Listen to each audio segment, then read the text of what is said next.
अस्सलाम वालेकुम व्यूअर्स, कैसे हैं आप सब।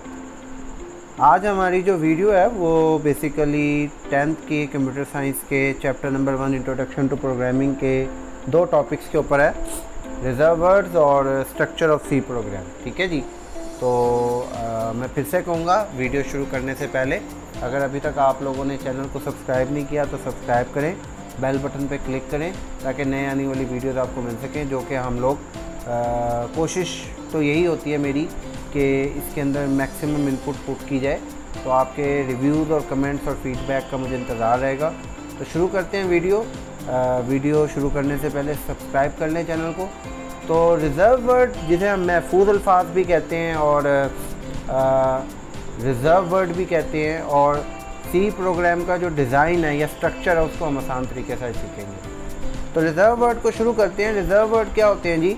रिज़र्व वर्ड हमारे पास किसी भी प्रोग्रामिंग लैंग्वेज के अंदर जो ऐसे वर्ड्स जिनका कोई स्पेशल मीनिंग होता है, ठीक है, ये उन वर्ड्स को कहा जाता है जिनको कोई ना कोई काम असाइन हुआ होता है from C programming language developer.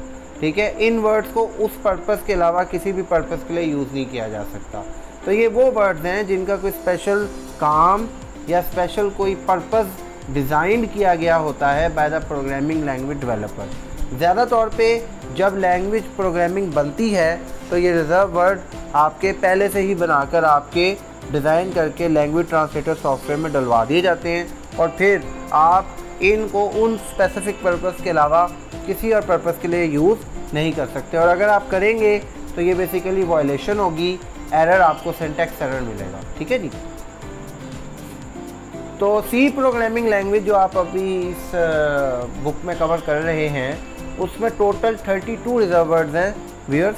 ठीक है, 32 किस्म के डिफरेंट वर्ड्स हैं जो कि रिजर्व्ड हैं, या कह लें जिनके प्री डिफाइंड वर्ड्स डिफाइंड हैं सी प्रोग्रामिंग लैंग्वेज में, और ये सिर्फ उन्हीं में काम किए जाते हैं। और ज़्यादा तौर पे जो जर्नल देखा गया है वो यही है कि रिजर्व वर्ड्स को स्मॉल लेटर्स में लिखा जाता है, कैप्स में नहीं लिखा जाता, क्योंकि सी आपकी एक केस सेंसिटिव लैंग्वेज है। मीन्स केस सेंसिटिव से ये मुराद है कि स्मॉल लेटर्स और अपर लेटर्स दोनों डिफरेंट कंसीडर किए जाते हैं। मतलब अगर मैं स्मॉल ए लिखूं और कैपिटल ए लिखूं तो सी प्रोग्रामिंग लैंग्वेज ट्रांसलेटर के लिए ये दो अलग-अलग वर्ड्स हैं, जबकि केस सेंसिटिव अगर ना हो तो फिर स्मॉल ए या कैपिटल ए दोनों के अंदर कोई फ़र्क नहीं होता, वो सेम होते हैं। जैसे सीक्वल जो लैंग्वेज है बेसिकली डाटाबेस की, वो भी इसके लिए यूज़ होती है। तो बेसिकली आपके जितने भी लैंग्वेज ट्रांसलेटर हैं उनमें ज़्यादा तौर पे ये वाइट कलर से रिप्रेजेंट किए जाते हैं। ठीक है, जब लिखे जाते हैं उसके अंदर, ठीक है ना, वो जब हम प्रोग्रामिंग करेंगे तो उसमें भी आपको नज़र आ जाएगा कि ज़्यादा तौर पे वाइट कलर से शो होते हैं। कुछ लैंग्वेज ट्रांसलेटर्स में ब्लू कलर में भी शो होते हैं। ठीक है जी। इनकी एग्जांपल्स ये हैं जी। वैसे तो 32 रिजर्व वर्ड्स, अगर आपको मैं इसमें लिंक शेयर कर दूँगा, आप उसके ऊपर 32 रिजर्व वर्ड्स की पूरी लिस्ट अवेलेबल होगी, आप वहाँ से इन्हें देख लीजिएगा। वैसे इसकी एग्जांपल वाइड है, इंट है, फ्लोट है, केस है, CHAR कार है, मतलब 4, इफ़ है, डू है, फॉर है। इसमें से मेजॉरिटी जो लिखे हुए हैं वो आप कहीं ना कहीं पढ़ेंगे। एक सी प्रोग्राम का स्ट्रक्चर हम वैसे फुल वे में, अगर जर्नल वे में देखें तो वो ये है कि नॉर्मली एक सी प्रोग्राम में सबसे पहले आपके प्री प्रोसेसर डायरेक्टिव्स होते हैं, जिन्हें हम लिंक सेक्शन, हेडर सेक्शन या डिफाइन सेक्शन कहते हैं। फिर यूज़र डिफाइन फंक्शंस डिक्लेयर होते हैं, फिर ग्लोबल वेरिएबल्स डिक्लेयर होते हैं, फिर मेन सेक्शन या मेन फंक्शन लिखा जाता है, और फिर body of user define functions होते हैं।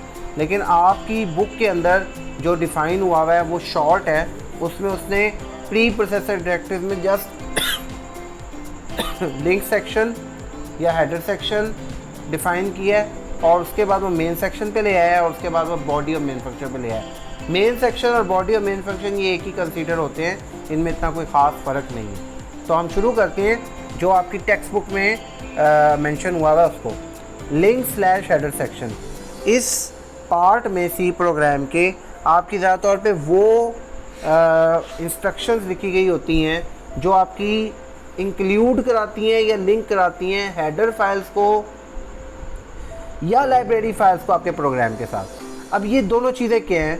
हेडर फाइल्स बेसिकली आपकी प्रोग्राम फाइल्स होती हैं, ठीक है जी, सी प्रोग्रामिंग लैंग्वेज की, जिसमें वो फंक्शंस पहले से पहले से लिखे होते हैं या वो स्टेटमेंट्स लिखी होती हैं जो यूज़र ज़्यादा तौर पे यूज़ करते हैं, और ये भी ज़्यादा तौर पे प्रोग्रामिंग लैंग्वेज डेवलपर्स के थ्रू ही बनते हैं। इन्हें आप भी बना सकते हैं फ्यूचर में अगर आपको चाहिए हो।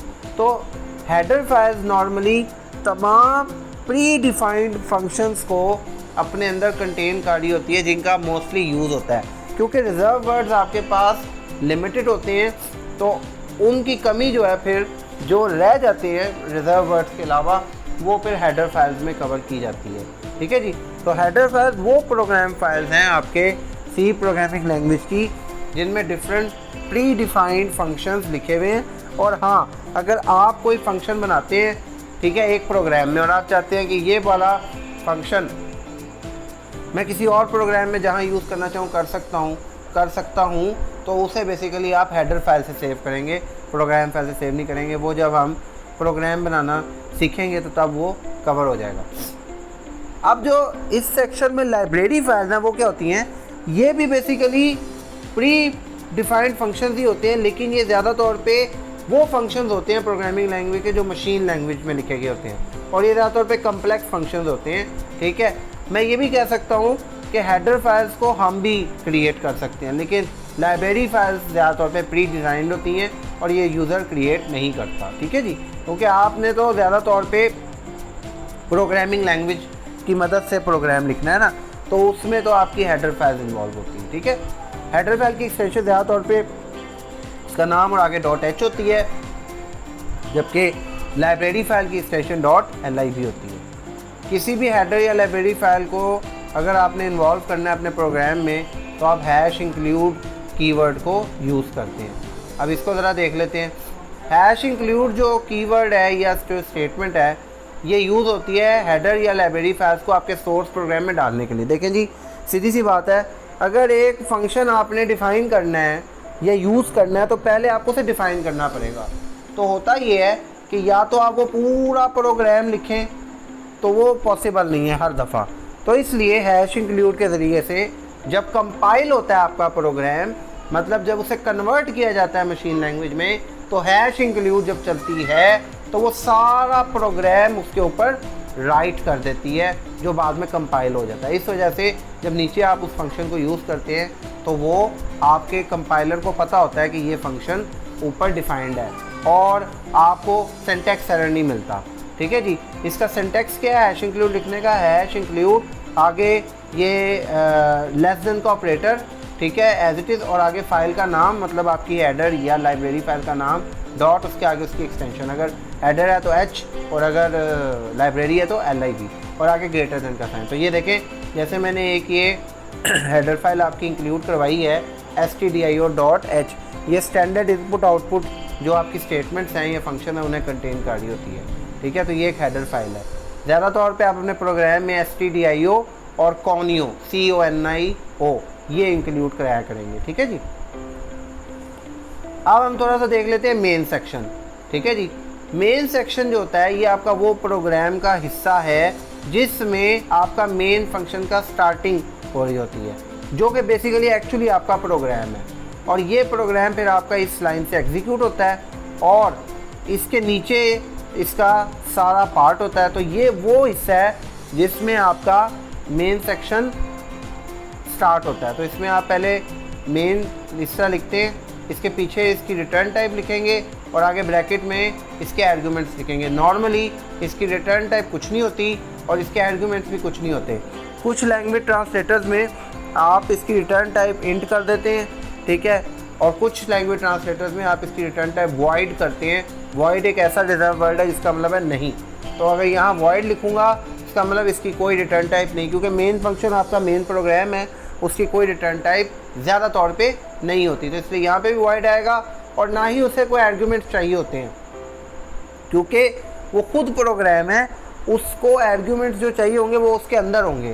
तो इसलिए यहाँ पे भी वॉइड आता है। तो इसीलिए मैंने इसकी ज़्यादा तौर पे जो यूज़ फॉर्म है वो लिखी है कि वॉइड, आगे मेन और आगे ब्रैकेट में भी वॉइड, जहाँ पे वॉइड का मतलब ये है कि ना ये मेन फंक्शन कुछ रिटर्न करेगा और ना ही ये मेन फंक्शन को कोई इनपुट डाटा चाहिए चलने से पहले। हाँ, चलने के बाद जो चाहिए होगी वो अंदर हम वेरिएबल्स के थ्रू करेंगे जब आप आगे पढ़ेंगे और प्रोग्रामिंग सीखेंगे। ठीक है जी। तो यहाँ तक ये रखते हैं कि हमने मेन फंक्शन जो हमारा मेन प्रोग्राम है उससे ना कुछ रिटर्न करवाना है और ना उसको कुछ आर्ग्यूमेंट्स प्रोवाइड करने हैं बिफोर एग्जीक्यूशन। अब हम आ जाते हैं बॉडी ऑफ मेन फंक्शन के ऊपर। तो बेसिकली जब आप अपना बॉडी का वो मेन का जो है फंक्शन लिख देंगे तो इसके आगे आपने यूं ऐसे ब्रैकेट एक डालनी है कर्ली ब्रेसेस की, और फिर नीचे जो भी लाइनें लिखेंगे इसके अंदर वो आपकी बॉडी ऑफ मेन फंक्शन होगी। ठीक है जी। तो ये था आज का हमारा शॉर्ट सा लेक्चर। आई होप सो आपको सारी चीज़ अंडरस्टैंड हुई होगी।